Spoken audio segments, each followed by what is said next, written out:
السلام علیکم friends, welcome to my YouTube channel. Friends, میں حاضر ہوں آج ایک اور نئی کہانی کے ساتھ۔ کہانی کی طرف آگے بڑھنے سے پہلے آپ لوگوں سے چھوٹی سی گزارش ہے، پلیز میرے چینل کو سبسکرائب کریں تاکہ ہر آنے والی نیو اپڈیٹس آپ کو بآسانی ملتے رہے۔ چلیے بڑھتے ہیں آج کی ایک نئی کہانی کی طرف۔ میں اپنے خاندان میں سب سے چھوٹی تھی۔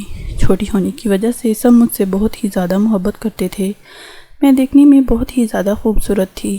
میرے ماں باپ نے مجھے بہت ہی لاڈ پیار سے پالا تھا اور سارے خاندان والے مجھ سے بہت زیادہ محبت کرتے تھے۔ لاڈلی ہونے کی وجہ سے میرے ابو کی خواہش تھی کہ میری شادی کہیں اچھے گھرانے میں ہو جہاں پر میں راج کروں، کیونکہ میری امی نے مجھے کبھی گھر میں کام کرنے نہیں دیا تھا۔ اس لیے گھر والے چاہتے تھے کہیں ایسی جگہ شادی ہو جہاں پر نوکر چاکر ہوں اور مجھے کوئی بھی کام نہ کرنا پڑے۔ میری امی نے ابو سے کہا، آپ کی نظر میں ایسا کون سا رشتہ ہے جہاں پر ہماری بیٹی جا کر عیش کرے گی؟ میرے ابو کہنے لگے، کچھ ہی دنوں بعد میری بہن امریکہ سے آ رہی ہے۔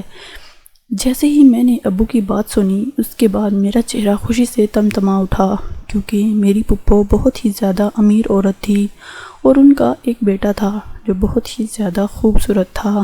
میں نے اس کے بارے میں بہت زیادہ سنا ہوا تھا، لیکن میری امی کو یہ رشتہ منظور نہیں تھا۔ وہ چاہتی تھی کہ میری شادی کہیں اور ہو، لیکن میرے ابا کا فیصلہ میری پھپھو کے حق میں تھا۔ شاید میں بھی ان کے ہاں شادی کرنا چاہتی تھی۔ مجھے سمجھ نہیں آ رہا تھا کہ میری ماں اتنے اچھے رشتے سے انکار کیوں کر رہی ہیں۔ آخرکار میری ضد کرنے کے باوجود میری ماں مان گئی اور میری شادی کی تیاریاں شروع ہونے لگی۔ میں دلہن بن کر بہت ہی زیادہ خوبصورت لگ رہی تھی۔ پھر میں نے ایک بات نوٹ کی کہ بہت سی عورتیں میرے بارے میں نہ جانے کیا کیا باتیں کر رہی تھی۔ میں نے ان کی باتوں کو اگنور کرنا شروع کر دیا۔ شاید وہ اسی وجہ سے باتیں کر رہی تھی کہ انہیں میرے لیے حسد محسوس ہو رہا تھا۔ رخصت ہو کر میں حسن کے گھر آ چکی تھی۔ میری پھپھو اس رشتے سے بہت ہی زیادہ خوش تھی۔ ان کا گھر بہت ہی زیادہ خوبصورت تھا اور مجھے ایسے ہی خوبصورت گھر کی تمنا تھی۔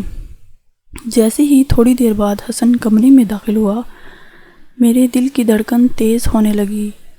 حسن بہت ہی اچھے اخلاق کا مالک ثابت ہوا۔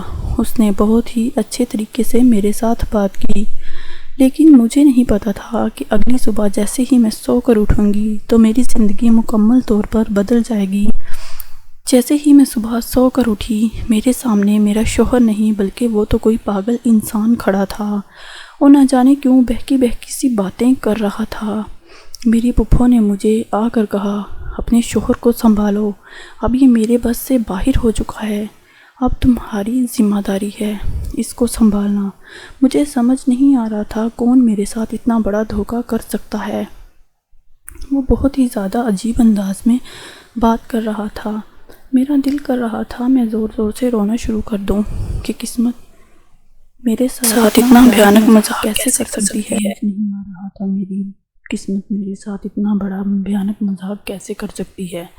تھوڑے ہی دنوں بعد میری امی مجھ سے ملنے کے لیے آ گئی۔ میں نے اپنی امی کو سب کچھ بتا دیا اور کہا کہ دیکھو ہمارے ساتھ کتنا بڑا دھوکہ ہوا ہے۔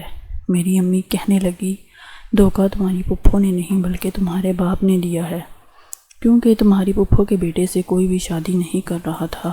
تمہاری پھپھو نے تمہارے باپ کو جائیداد کا لالچ دے کر اسے تمہارے ساتھ بیاہ دیا۔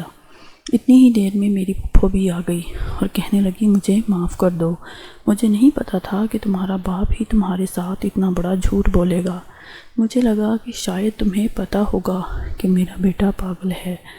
میری تو دنیا ہی اجڑ گئی تھی۔ مجھے سمجھ نہیں آ رہا تھا کہ مجھے کیا کرنا چاہیے۔ کیا میں اپنے شوہر کو چھوڑ دوں؟ لیکن مجھے اپنے شوہر سے بے پناہ محبت ہو چکی تھی اور میں اسے کسی قیمت پر چھوڑنا نہیں چاہتی تھی۔ آج جیسے ہی میرا شوہر میرے کمرے میں آیا، اس کا رویہ پہلے کی نسبت بدلا ہوا تھا۔ اسے دیکھ کر لگ نہیں رہا تھا کہ میرا شوہر پاگل ہے، لیکن آج وہ بہکی بہکی باتیں بھی نہیں کر رہا تھا۔ مجھے کہنے لگا، میں تم سے بہت زیادہ محبت کرتا ہوں اور میں شروع سے پاگل نہیں ہوں۔ مجھے میرے حالات نے پاگل کر دیا تھا۔ جب میں ہر وقت گھر میں لڑائی جھگڑا دیکھتا تھا، آہستہ آہستہ مجھے سٹریس ہونے لگا۔ عورتوں سے میرا اعتبار کافی حد تک اٹھ چکا تھا۔ میں تم پر اعتبار کر کے تمہارا اعتبار آزمانا چاہتا تھا اور تم نے واقعی میری محبت کا باز رکھا ہے۔ مجھے امید ہے تم کبھی مجھے چھوڑ کر نہیں جاؤ گی۔ مجھے یقین نہیں آ رہا تھا کہ یہ واقعی میرا شوہر ہے۔ وہ مجھے کہنے لگا یہ سب میں نے تمہیں آزمانے کے لیے کیا تھا اور میں نے آزمانے کے لیے ہی تم سے ڈرامہ رچایا تھا۔ مجھے یقین ہی نہیں آ رہا تھا۔